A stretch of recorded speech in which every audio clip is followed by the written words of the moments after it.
Hello everyone and welcome back to Let's Play Caveman the Cosmos with me, Alpha Mega and Byzantium. So the turn is 5559, year is 929 AD and we are one turn away from optics. So what's new? Well, we're kinda pretty harsh with sticking to the plan that we've set for ourselves, meaning that Neo Caesarea is now at population level 9, which is 2,500 people. We've also been kind of meticulously sending in supply trains, so the production and food growth is also skyrocketing because we've built quite a lot of buildings there already. Like the mining camps, the mathematics academy, which will boost the education, crime and disease, you can see is also fine. We have a guild hall there, we have a market, walls and stuff like that.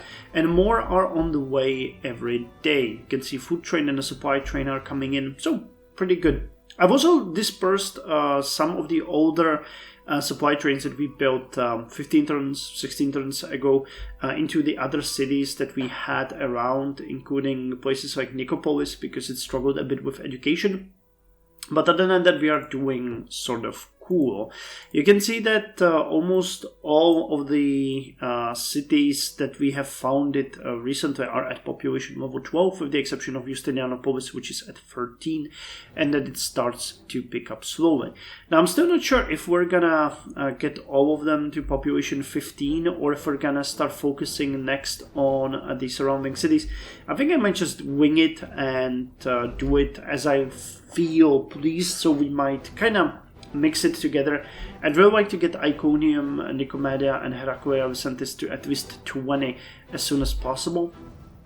But arguably boosting these cities is going to be easier and better for us in the long term. Anyway, someone mentioned in the comments a couple of episodes ago that as mountaineering is approaching, he wouldn't, postpone the colonization or settlement in this area because we might be pressed by other civilizations who will start crossing the mountains. He is of course correct, but the inner area is kind of fine being protected by the barbarian cities here. And as far as the coast goes, I'm considering settling two cities, one over here and one over here, but I might just, if I feel like it, settle one city here for now, just to grab the best real estate and settle the next city after that. The reason why I'm saying that is that we're really struggling with the unhappiness of our people. You can see that here we have 66 positive and 57 negative happiness, of which 39 is due to overextension. Now I can of course build a bunch of buildings that are going to make the city happy, but that's kind of hard in a city that's just been settled. So first you need to connect it to your road network, which gives it a huge boost in, what is it, luxurious resources, prosperity. So you get plus 32, then, if we do the religion, we get another plus 7, and we have our government, we influence other civilizations. So it's a matter of balance, because the new one would get what? A plus 1 vassalage, plus 39, plus that's 42, 43, and maybe some buildings. So yeah, it would be really close. So if we do that, we'd have to prepare really far away before we settle there, and the next city would be probably a bit of a struggle. I don't know when the next civic is actually coming though, because Republic is giving us 30 cities, and then free unhappiness for every other. Theocracy is also free. Democracy has no... Okay, so with starting with democracy, you get no restrictions anymore. Okay. And democracy comes from... should have taken that. Where was it? Back. It was... Oh, come on. It's here. Democracy. Representative democracy, which is a Renaissance tech that cost 1 million research points. So that is actually quite further down the path. Yeah. Oh god, yeah.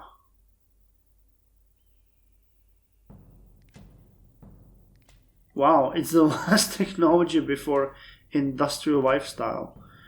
Okay, so we'll have to deal with the current situation for quite some time now. Again, once the cities grow, it is very easy because even if you look at cities like, I don't know, Laodicea, you can see that they can easily deal with it through the buildings, plus 63, and we're gonna get additional ones. So it's not like we cannot handle it once the city goes, but settling it and immediately going into riots is not a good way to go. Okay, so that's as far as the growth goes. Second thing is we actually made it, where's our ship over here? We made it through our ships around the coast, so we now see all the way to here. We have another fleet ready here in Nova Justiniana, and we have another fleet in this area. I'm not sure in which city exactly, but there's one city that has a couple more ships.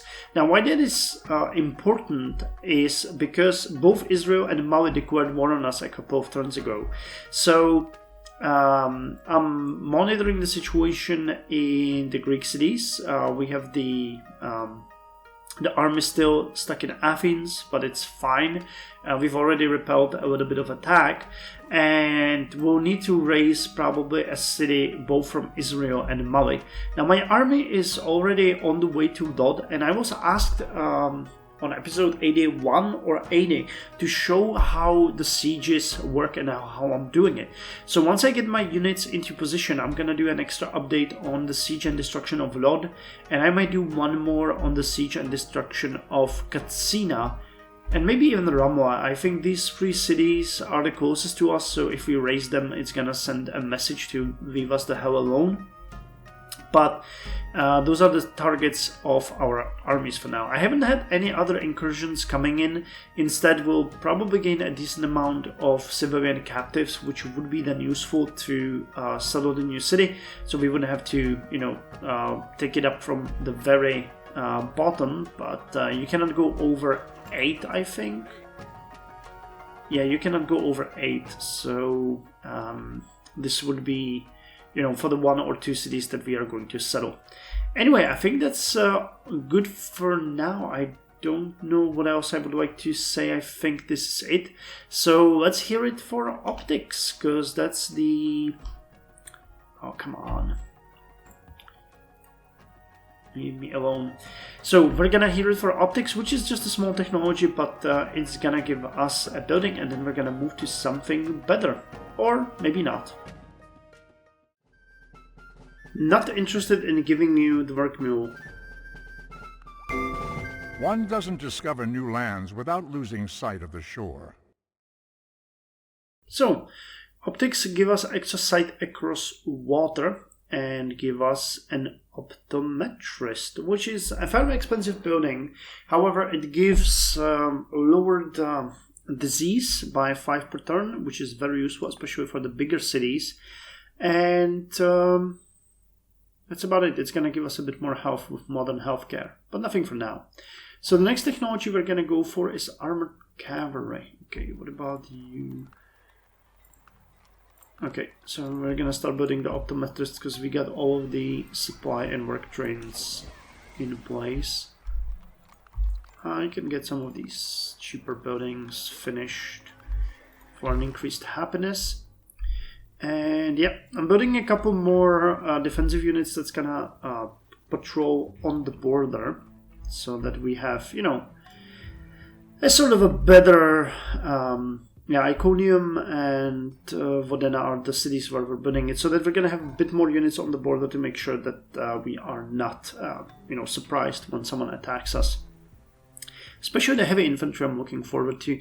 They're terrible at attacking cities, but they get bonuses pretty much everywhere else with the exception of forest and jungle. They're good against melee, but they're not getting defensive bonuses, so they're good only for attacking. But with a battalion, they are going to be good. Oh, and I've also built a bunch of these territorial vigilant dogs, which are going to protect us from spies.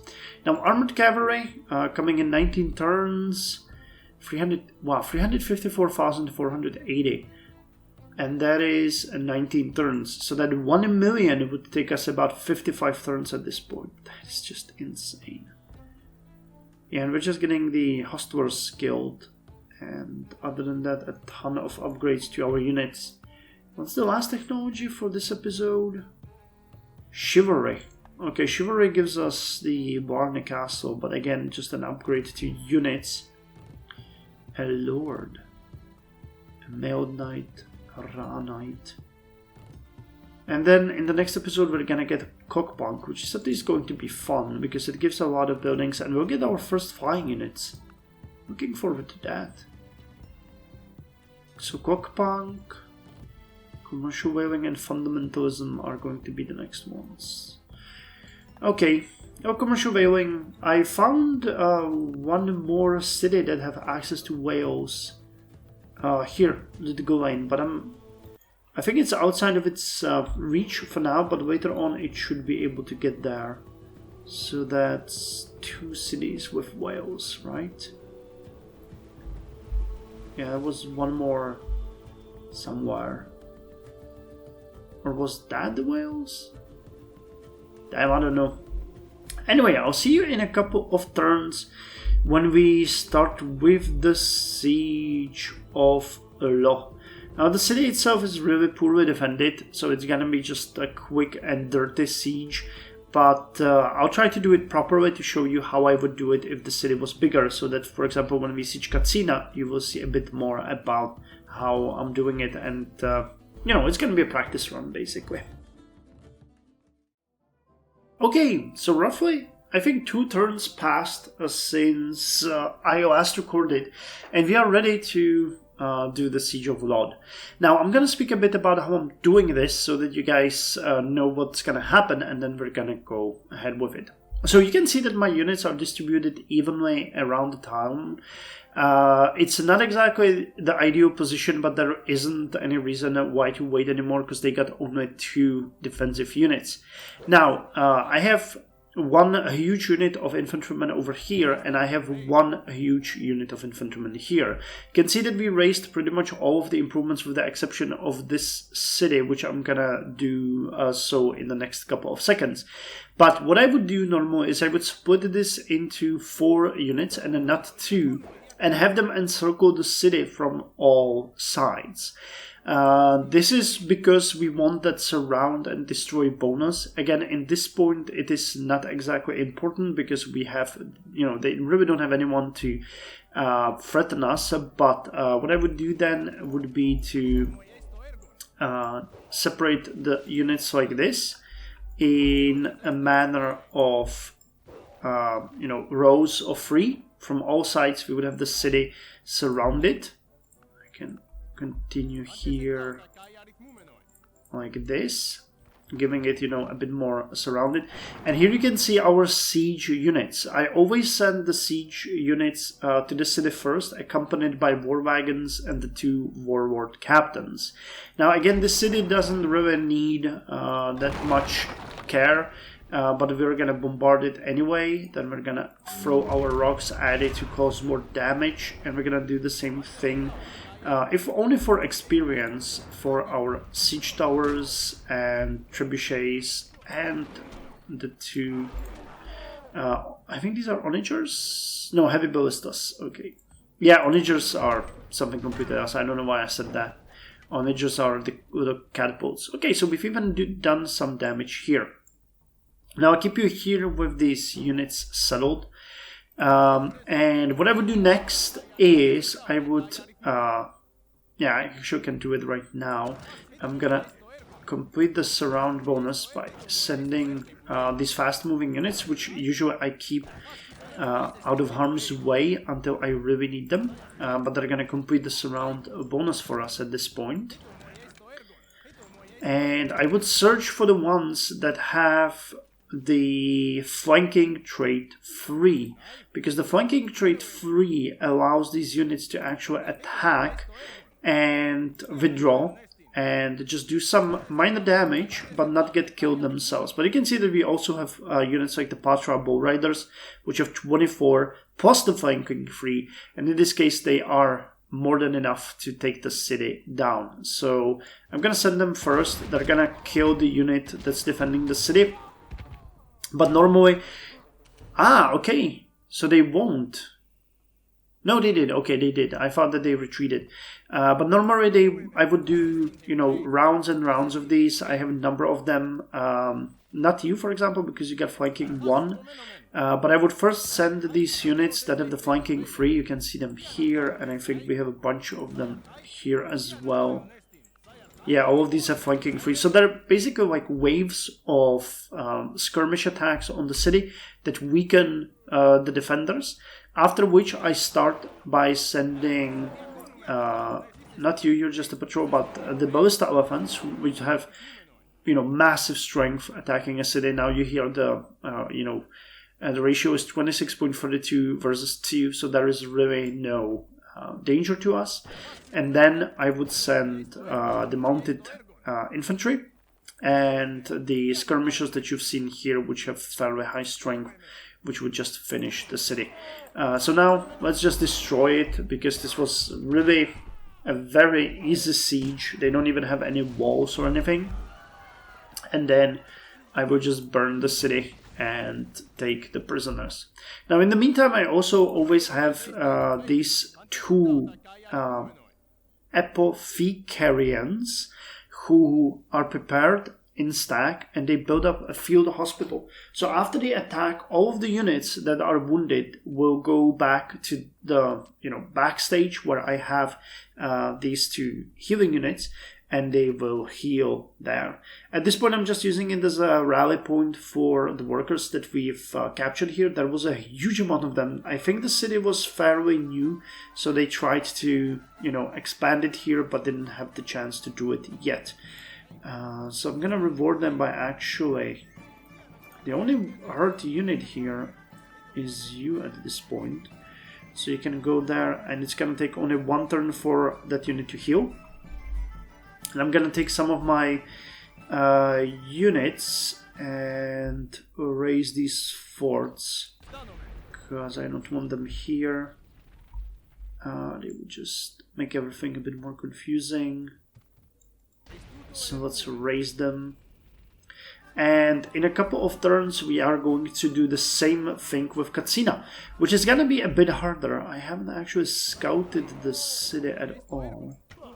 So can we see what they have? Where is some spy unit? Okay, so spy can tell us what they have in there. Oh, this is gonna be much harder. Look at that. They got some ancient hand cannons. They got some militia, Canucci, heavy pikemen. So that's going to take a bit more time, but it's going to be a better example of how the sieges work. So the same theory will stand. We are going to surround the city, though this is going to be a bit more careful operation. And once we start the bombardment and take the defenses of the city down, that's going to be taken again by these units who will... keep bombarding the city every turn. I expect this is going to take like 4 to 5 turns. I'm going to start recording and surround the city by swordsmen, and then start the skirmishes and attacks on the city. It's going to be a bit more fun, because we might actually take some more casualties with that. But yeah, here, this was just an easy raise. We got, what was it? 3 captive civilians, and we got a huge amount of workers. Here are some more. So what about you, chariots? You are not exactly great. So I'll take these 2 chariot archers and send the units back home with them. They're gonna take them to Nicopolis, and from there we can actually spread them out easily. So yeah, so this was the first example. And I'll be back when we are ready to siege Katsina. And Israel is already super mad at me for this. But look at that, I mean, Jesus Christ. Wasn't this enough for you? It was, okay. Fine, so let's return to normal relations.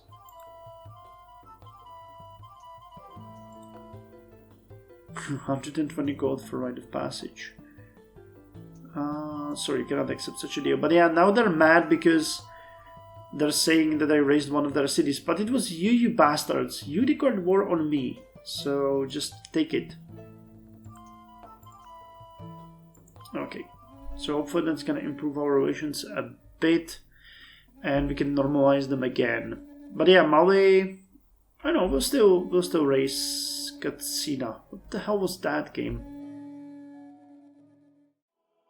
Turn 5571, year 939 AD, and we are ready to start the attack on Katsina. As you can see, we've already bombarded the city significantly. Its defenses have been reduced to 50%, but we are still going to hit it once again with ranged assault, because we can. And it makes sense to do it because we are planning to attack it. Now, the city of Katsina is much tougher than the previous city that we raised of Israel, but it's going to be a good demonstration and it's not all that tough. The biggest issue is that right now when our ballista elephants would attack, they have only 16.44% to win this. Yeah, both. But as I mentioned, we have a strategy for this. So I have my units in position. We have some swordsmen here. We have some swordsmen here. And quite a lot of swordsmen here. And some axemen over here. So I'll send the axemen here. We'll start splitting the swordsmen into groups of 2. Actually, we have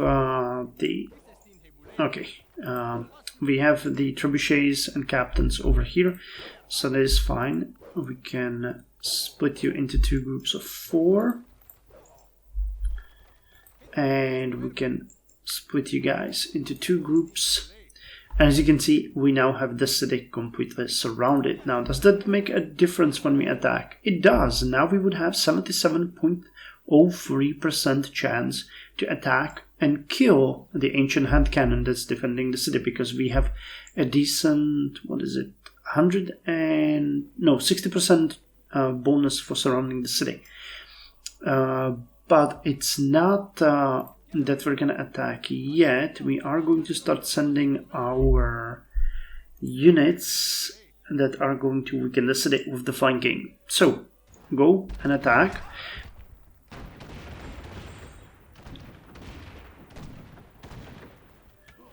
Okay, we didn't cause any damage with this one. Those are the weakest ones. Why do I have my stronger flanking units? I was hoping that even these ones could make some decent damage, but they can't. Okay, you're not a strong one. You are a strong one. You have 16.0. So you'll be able to do some damage to them, hopefully. Yep, and they're down to 14.66 in strength. You're also not strong flanking units. Where the hell do we have those? Do we have them here? Yep, okay, so you can attack.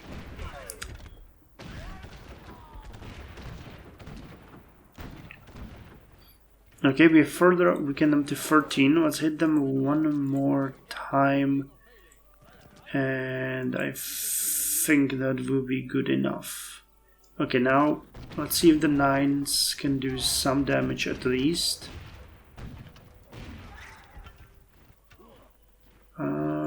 They didn't.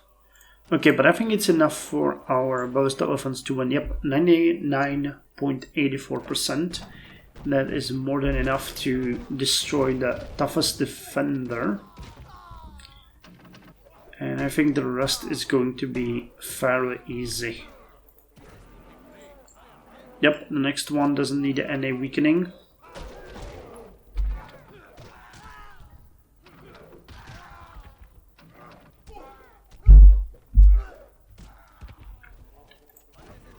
Okay.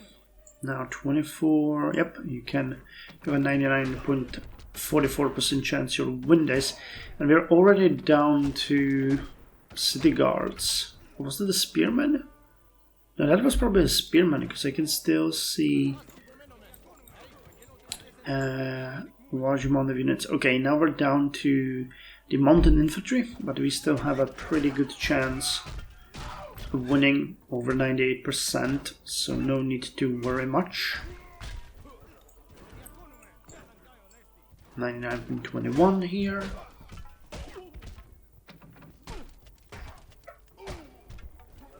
Okay. And now you're done to patrols. Okay, the horse archers here can win as well, that's fine.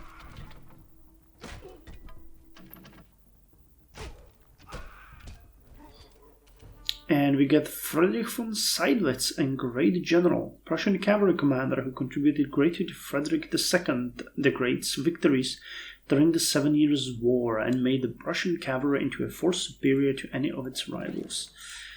Okay, you're still pretty good. So right now we're getting down to the weaker enemies that any of our units can easily take.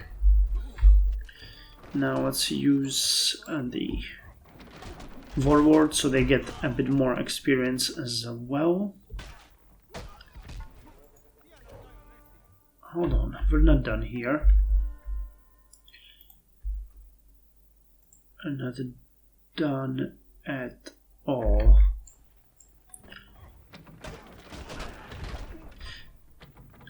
To be honest, after a certain point, which we've already reached a long time ago, we can see that these units will not be able to defend in any meaningful way. The situation... Oh, nice, 20.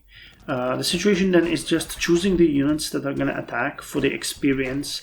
For them, I'm trying to level up certain units. For example, like these horse archers we get from Event, and they are great, but they really don't have much experience. So I'm leveling them up on attacking these cities and making sure that they gain as much experience as they can. These horse crossbowmen are already pretty good. They get a might 3 and combat 4. They're not even a battalion, so with that kind of strength they are really decent.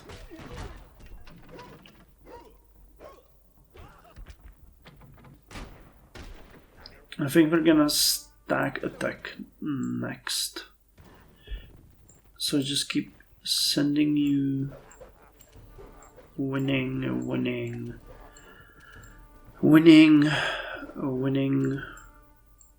and that's that. They still got a ton of defenders, but these are really weak. Okay, you guys can now go and defeat them. Do we have any free units? It might happen that we might not be able to take the city this turn, because we would really can't do it due to too many defenders. But yeah, they're defending now with trebuchets, which is pathetic. And they got 1, 2, 3, 4, 4, and then 7 trained dogs. So that's 11, and then 32 war dogs, and then a treasure.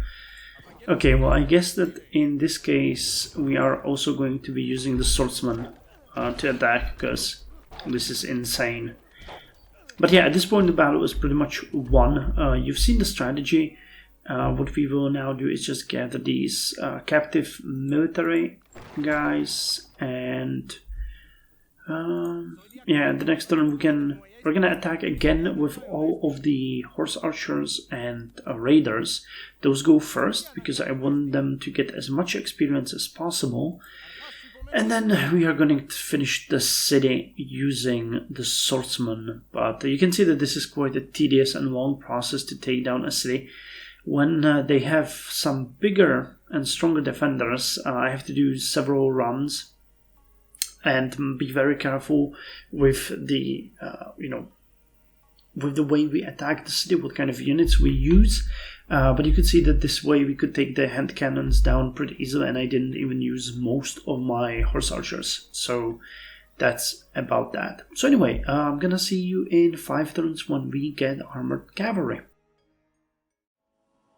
turn 5573, year 940 AD, and we are 1 turn away from armored cavalry. And coincidentally, I think it's only like a turn or two since the last update when we raised the Mavani city. The thing is that once we raised it, we got a lot of research points from Mali, and I think they got fundamentalism, armored cavalry, and charters, and we got bonuses for all of these technologies. As you can see, we have 25,292 research points of charters done. We have, armored cavalry, we're done there, but we got already 145,858 research points of fundamentalism done. Kind of fun. Well, so what's new? Not much. It was only a couple of turns and you saw me raise the Mavani cities, so most of what I've been working on is upgrading the cities. Neo Caesarea is now at population 12. We still have a bunch of supply trains and food trains coming, so I'm gonna let them deal with Neo Caesarea, but then we need to start thinking of what we're gonna do next. Actually, I do know what I'm gonna do next. We spoke about getting that extra city. Yeah, you can see here that all of our cities are at population 12. We already trained a settler and one of the patrols over here, and I managed to build a road to the spot where we want to have the city, which is over here. So once we have all of the... we're actually recruiting everything in Constantinople because I have nothing to build there. So another unit of patrols, a gentleman, an oracle, a druidic missionary, 2 longbowmen, apothecarian, and entertainer. And once we have all of those, they are going to go here together and settle there, which is gonna guarantee us that we get all of the coast, most of the good resources. Then another spot for good resources would be over here, but for that you would need to raise the city. There would be another over here and another one over here where we already see another barbarian city. So for the time being, this is gonna be all for our expansion. I don't want any more cities. I kind of expect that we're already going to have a huge trouble with this one as far as actual hard unhappiness goes, so hopefully the city is not going to riot immediately on me. Other than that, we are doing great. As I mentioned, we have the armored cavalry almost done. The next technology on the way is Chivalry, which is gonna take 20 turns, but I actually don't have anything to build from many of my cities, so I think I'm gonna start turning them back into research and maybe culture, because we could use a little bit of boost over there, especially if the cities are nearing the border. But I could take another trade, to be quite honest. That would be pretty good. The army that raised the Mavani city is actually coming back home. That's another update on that, I guess. And oh yeah, we've actually been able to cross the ocean now. I forgot I didn't mention that. So we are scouting on these islands over here. We've been looking at another island over here that is inhabited by barbarians and the Australian Empire. Pretty cool. I'm just sad that we are, not able to have settled on these islands. But if we wanted to, we could raise, for example, Caveman, settle it over here, and wow, that would have been an amazing spot. Look at that. We would get control of all of these resources. That might be a great place to settle eventually if we want to.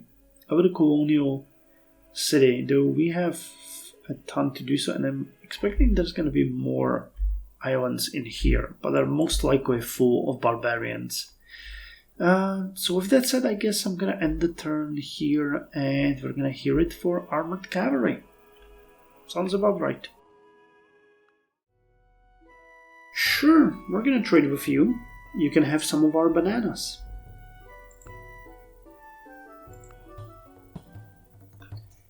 And Ben Gurion wants his borders back. Sure. And Marvin wants cryptography. Not gonna happen. 2 p.m. wants open borders. Sure.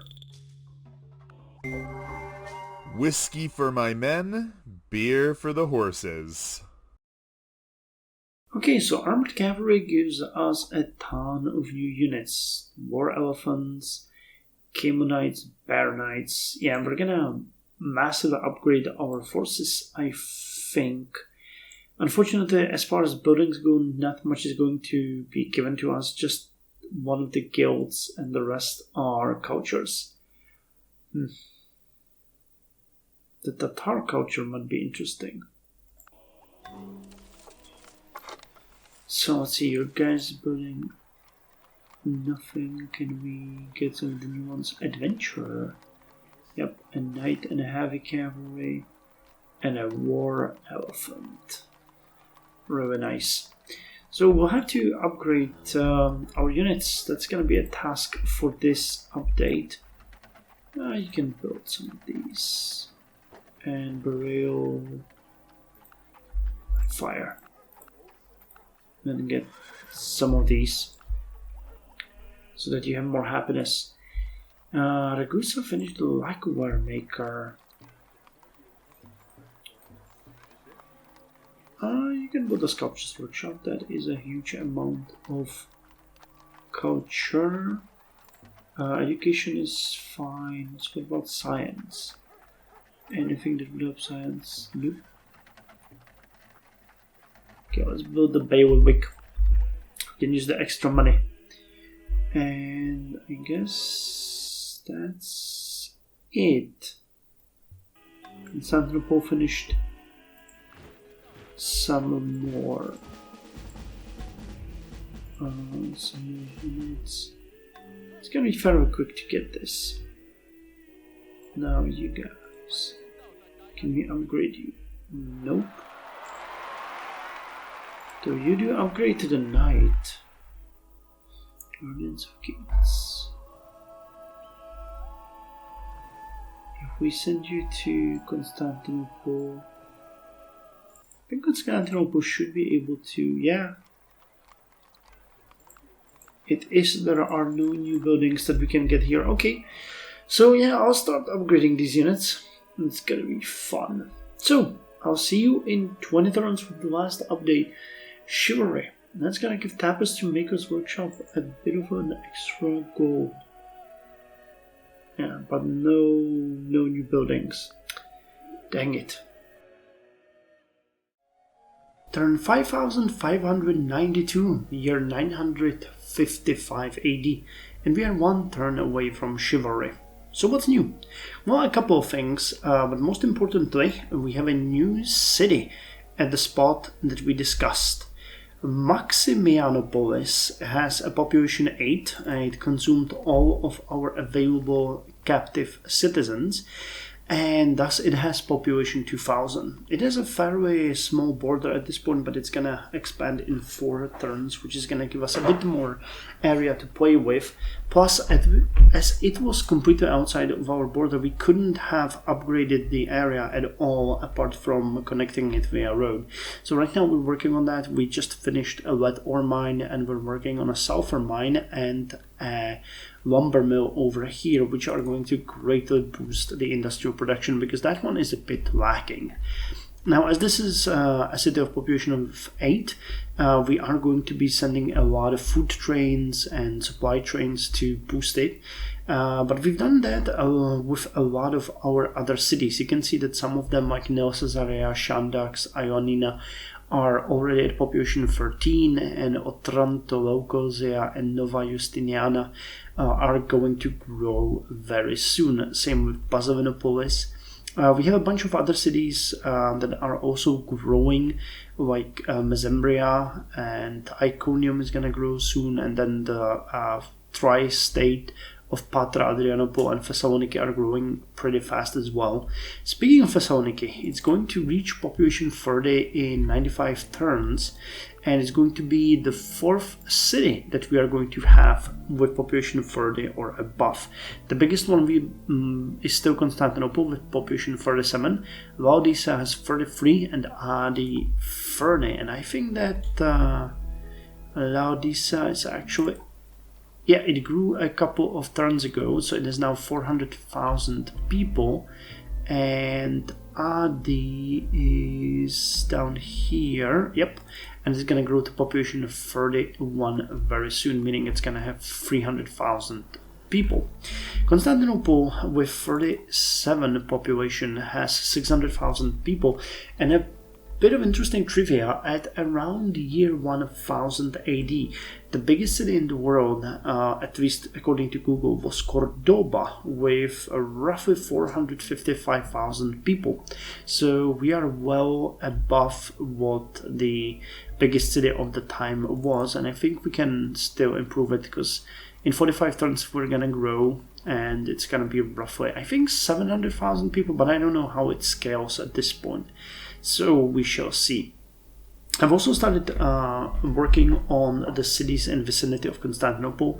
So you can see Heraclea Vicentis is going to grow soon. Iconium is now at population 19 and growing. Nicomedia is at 19 and growing.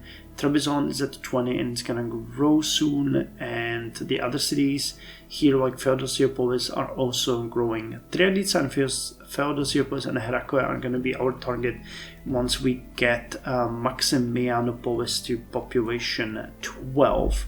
But I've also been sending quite a lot of supply trains to Ludgolain, because the jewel of the desert is making me happy as far as population growth goes, but its industrial production is just abysmal. So right now we're building the commercial port. That one was hurried by us, and then we have just a bunch of food producing buildings, and we really don't have much to do in favor of the industry. Now I can put in these buildings, but look at that, for one industrial production we're gonna have to wait 9 turns. It's just insane. And most of these buildings that we have here also are based on percentage. So considering we have such a small percentage to work with here, it's the surveyor's office is not gonna give us much. But hey, I could maybe put in some of you, because at least you have some culture and bonuses. So let's build you too. Yeah, I'm just gonna throw in all of these. The fire risk is gonna be high, but this is really abysmal. 165 is very, very, very low. Though I'm happy to say that Constantinople is giving us the most of everything. I actually checked, and when you look, the biggest food growth is in Constantinople. The biggest production is in Constantinople, and so the biggest, this is money production, this is like the overall market growth, the biggest research boost and culture boost, all of it is in Constantinople. So we truly have a capital worth of mentioning. These numbers are the best. However, we really don't have much to build at this point, so I'm kind of struggling with that. But I guess, we're just doing good. Apart from the city growths and economy nurturing, I have been going across. God, come on, mouse! I think I need a new one because the wheel is kind of broken, it seems. We have some of these ships here circumnavigating the globe. We have Kerrigan somewhere down here. Oh, I don't see it now. Where the hell is Kerrigan? Ah, here it is. Yep. So we're kind of discovering the seas, checking on the islands. There is a pretty nice amount of them. I'm expecting there's going to be a bunch of them here and here as well. So we need to look into that. Maybe we can find some empty island even here. Who knows? It would be good, because if that actually no, not that, because that is the edge of the map. But in this area, there could be some. And if it happens, I'll be happy, because we can settle on an island and have an actual, two-continent or detached part of the empire. It won't be a surprise that Maud declared war on us again, so I'm sending my army over here to the city of Bamako, which is the closest one, and we're gonna raise it and hope that that's gonna force them to peace out, because at this point they're just telling me that I'm so corrupted they can't talk with me. And we've been defending vigorously the area of Athens from incursions. There have been some, so we killed a bunch of Malinese units. We'll see if they're gonna try anything against us again. Yeah, these units need to heal first, and then we're gonna send them to patrol again. With that said, I think we're gonna end the turn and hear it for Chivalry. Oh, that's not that. This is that.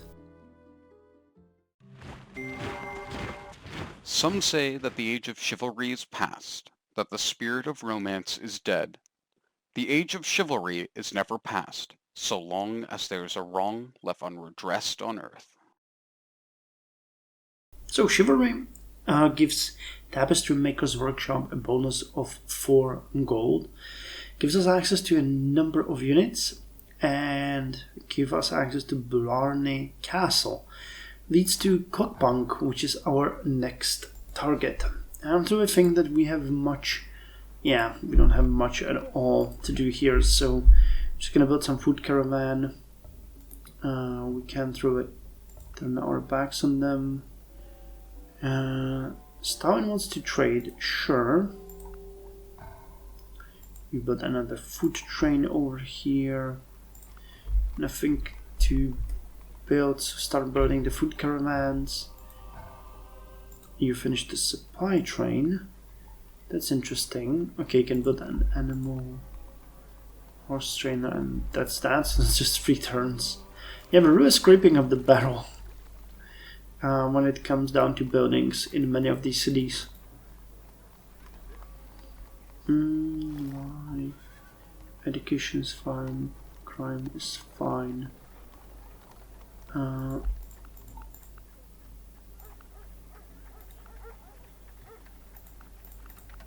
I'll just build a bunch of these cheaper buildings. And Nova Justiniana built a grand estate. Okay, you can build some of these super cheap, super quick buildings, giving you immediate benefits.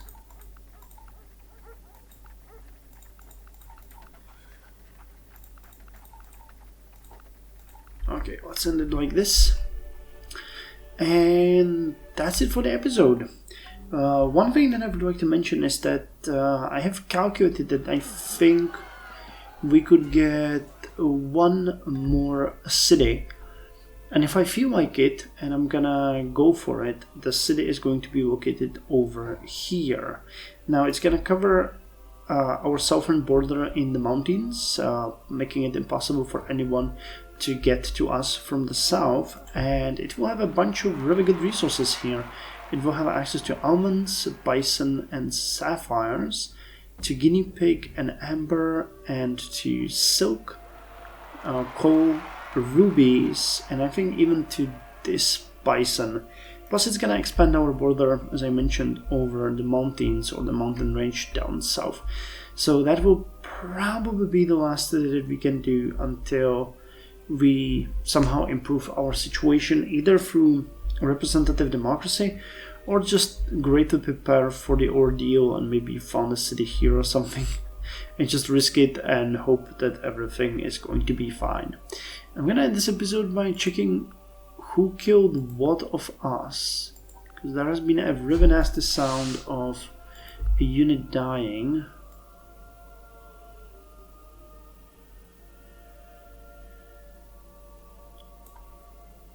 Black flags were destroyed by predatory lone great white shark. Okay, so that wasn't the Kerrigan. That's at least that's good. It was though. It's kind of funny because it was the stronger of the 2 ships that we had here.